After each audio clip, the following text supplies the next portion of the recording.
Chapter 36. What Mig Carried. And while the mouse slept, Roscuro put his terrible plan into effect. Would you like to hear, reader, how it all unfolded? The story is not a pretty one. There is violence in it, and cruelty.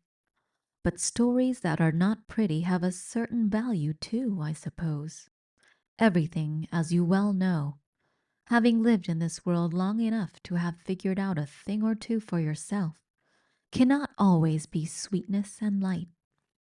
Listen, this is how it happened.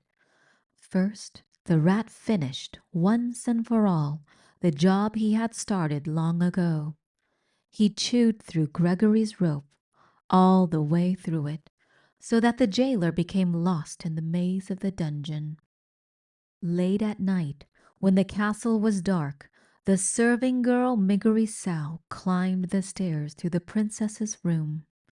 In her hand she carried a candle, and in the pockets of her apron were two very ominous things. In the right pocket, hidden in case they should encounter anyone on the stairs, was a rat with a spoon on his head and a cloak of red around his shoulders. In the left pocket was a kitchen knife, the same knife that Miggery Sow had used to cut off the tail of a certain mouse. These were the things, a rat and a knife and a candle, that Mig carried with her as she climbed up, up, up the stairs. "Gore!" she shouted to the rat. "It's dark, ain't it?" "Yes, yes," whispered Roscuro from her pocket. "It is quite dark, my dear." "When I'm princess," began Meg. "Shh," said Roscuro. "May I suggest that you keep your glorious plans for the future to yourself? And may I further suggest that you keep your voice down to a whisper? We are, after all, on a covert mission. Do you know how to whisper, my dear?" "I do," shouted Meg. "Then please," said Roscuro, "please institute this knowledge immediately." "Gore," whispered Meg. "All right." "Thank you," said Roscuro.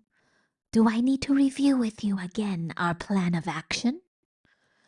"I got it all straight right here in my head," whispered Meg, and she tapped the side of her head with one finger. "How comforting," said Roscuro. "Perhaps, my dear, we should go over it again, one more time, just to be sure." "Well," said Meg, "we go into the princess's room, and she will be sleeping and snoozing and snoring, and I will wake her up and show her the knife and say, 'If you does not want to get hurt, princess, you must come with me.'" "And you will not hurt her," said Roscuro. "No, I won't, because I want her to live so that she can be my lady in waiting when I become the princess." "Exactly," said Roscuro. "That will be her divine comeuppance." "Gar," whispered Meg. "Yes, her divine comeuppance." Meg had, of course, no idea what the phrase divine comeuppance meant, but she very much liked the sound of it, and she repeated it over and over to herself until Roscuro said, "And then?"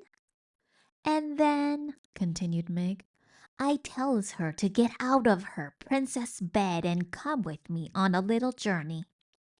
"Ha!" said Roscuro. "A little journey. That is right.